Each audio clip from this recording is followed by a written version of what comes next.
Yo guys, what is going on? It is your boy Stays, and I am back today to give you the third video of the series of how to small scale. And today I am going to be talking about how to properly coordinate ultimate drops, what ultimate you want to be running, as well as how to properly use them against a Zerg. So I've already touched on what ultimates you want to be using in group in the first video I did this week, but I'll just run over again what ultimates you want to be using in group, because these are hands down the best ultimates to use in group, so I'll just run over them. So you want to avoid anything that's kind of single target. Now that goes for everything, healers, DPS, you know. Every ultimate you use, you're going to want to be AoE. And the more utility it's got attached to it, the better. So for Sorcerer, for example, Negate is going to be your best friend. For Templar, Nova, the one that does extra synergy damage if you are running with Harmony. Now this thing slaps, okay? I'm not joking. Last night I hit a 22.5k non-crit on my Stamsork spin to win Harmony build for group, which is insane, okay? If that crit, that'd have been like 30 odd k. Now, yeah, Nova's OP, use it. Next, what we got? Sork, Templar Dk. DK you want to use standard, ideally, you know. Mag or Stam. Standard is your best friend there. It applies major defile to everyone. It's going to help clean up on pins, on flags and stuff. Now Warden has got one of the best group utility skills in the game in my opinion. Permafrost is going to give you major protection for pushes and for when you're getting away and stuff, and it's going to slow enemies down. Permafrost, super OP. Necro, obviously you've got your Big Daddy Smash. Now the stamina version does more damage. The stamina morph does more damage on Mag and Stam. But the Magicka one stuns people, which can be handy. Eva morph's really good there, but it applies major vulnerability to enemies, increasing their damage taken by 10%. Next, what else? Templar, Warden, Sork. Nightblade, if you're going to run the Nightblade, just run Soul Tether or Destro ult, because outside of that, you know, everything else is kind of single target. You know, unless you're running a healer, then whatever. You know, but Nightblades are just poo-poo for group play, in all honesty, outside of bombing. So I'll just kind of brush up on that slightly, but I'm going to leave it there for Nightblade. So the first thing I want to go over is splitting your group up. So the bigger your group, the easier this is going to be. I'd say only do this if you're in like a 6-man, you know, but you want to split your group into 2, and this is going to help when you're rotating ultimates.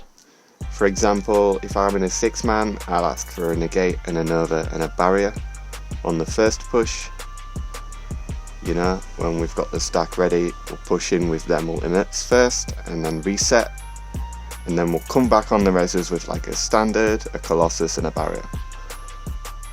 You know, this just helps keep the downtime to a minimum on ultimates. You know, the more time you're going to spend kiting, the less kill potential you're going to have. So ideally you always want to have ultimates on the rotation. It's going to really help you clean up more people. Don't waste everyone's ults on one drop unless it's absolutely necessary, okay? Because if you waste everyone's ults on one drop, it's probably done for you in about 30 seconds time, unless you clean up, you know. So Negate should only be used, ideally, well, I say only, it should be used defensively more than offensively, okay? Like, usually we have 2 Negates in group, so we'll use 1 offensive and 1 defensively. But ideally, you know, you just want to be using it defensively more than offensively, because it's the best defensive skill in the game. You know, if you're getting pushed by someone and you can see that they're about to ult drop you, especially other coordinated groups, or if you're getting bombed, you know, a negate is going to save your ass.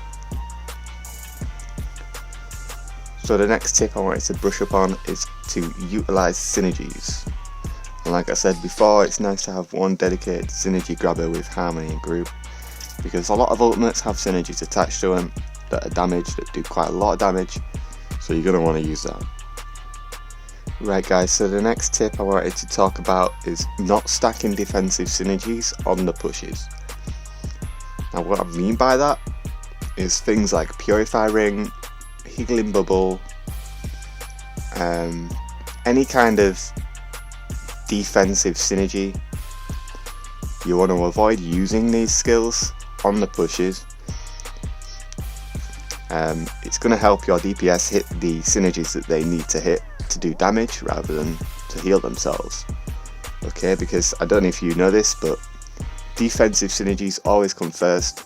If you've got, say you've got 6 synergies on the floor, you've got Purify Ring, Shackle, Standard, Talons, Grave Robber, you know, you're going to hit the Purify Ring first every time. Defensive synergies always come first, and that can be a killer, especially if you've got a stack perfectly. You know, if you can't hit that synergy straight away, they're going to split. So yeah, try not to stack the defensive synergies on the ult drops. Save it for when you're moving and kiting and getting away. The next point I want to talk about is not making it obvious you're about to ult. Okay, this is going to be a stack splitter and it's going to kill the gameplay. So the way you do this is by baiting and luring, which is what I talked about in last week's video. But to make it not obvious that you're about to ult, there's certain things that you can do, like proxy det. If people see proxy det, you know, if you're running proxy det on 3 of your people in group and you all hit that at once, people can see that through walls. They're gonna know you're about to ult drop, okay, because you've just counted down a proxy det. Now, if you are running proxy det in group, just keep the proxy det on rotation. Like, you know, like I'm gonna say, right, I'm on back flag with my crew. There's a stack on front flag, but they're not stacked up. We want to bait them onto back flag to be able to hit them. Now, I'm going to keep proxy rotating the whole time because, you know, that way they're going to be less aware of when you're going to hit. So I'll say to my group, let's move up the stairs. Just keep proxy rolling as you're moving up the stairs. Okay, so that they just don't think that you're trying to bait them. But I mean, in an ideal world, proxy det isn't amazing anymore unless you're fighting really big groups. So I'd say just avoid using it unless you're on a Nightblade bomber with invis, where you can, you know, get the element of surprise. But proxy det can kill your stacks, and you know, people know you're baiting them. So you'll find your own way of not making it obvious you're about to ult drop. But it is key to getting good hits. So the best time to push is when you're heavily on the defensive, getting pushed yourself. You know, enemies let their buffs drop and their heals drop whenever they get greedy. So this is going to be your best time to utilise a push, is when you are getting absolutely pummeled yourself. Turn around, negate that shit, and then just go ham. Okay, so fake ult drops is something I want to talk about, and this is going to be my last point of the video. Fake ult drops are so handy, especially when you're fighting other organised groups, or even just zergs that are used to getting bombed. So they can bait enemy negates, bait enemy earth gores. So, you know, this is something you'll want to utilise. For example, if we've got a stack on the flag but they are refusing to push us, drop an over and nothing else. and watch them drop negate on it, or maybe an Earth Guard proc, and that's gonna bait their ults first and foremost. You're gonna do like a fake push into them with a Nova, but not actually do anything with it. You're just gonna stay defensive, wait for them to drop their ults, reposition, and hit them again. Now that's just gonna mean that they have less stopping power and defensive power on their end when you actually want to make the hit. So that's all the points I wanted to cover today, guys. As far as ult dropping goes, you'll find your own little way of doing it, depending on what ultimates you're using in group. For example, you could be running a small scale of wardens, everyone's on a warden, in which case you're just all going to slam Permafrost and Northern Storm on and go ham. But it just depends on what your setup is and how you want to do it, and you'll find your own way. And that's the beauty of it, finding your own way. I'm not here to tell you how to do everything to the T. I want you guys to make up your own groups, make up your own ideas and your own play styles, and this is really going to help you become a better leader of the small scale, number one and foremost.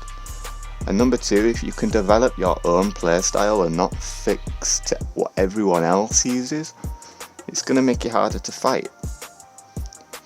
So if you're using different techniques to what every other small scale and ball group and coordinated group does, you're going to be harder to predict, which is going to make you better in the long term. So if you guys have any questions about how to coordinate ult drops properly, be sure to leave me a comment below. I will get back to you as soon as possible. And if you guys enjoyed the video, please do not forget to change the colour of that subscribe button just below this video. It really helps me out. Click that like button as well. Show some support. I really appreciate you all. I love you all, and I'll catch you all in the next video, where I'll be teaching you guys how to be always one step ahead in a fight. So without further ado, boys and girls, I'll see you all then. Take it easy.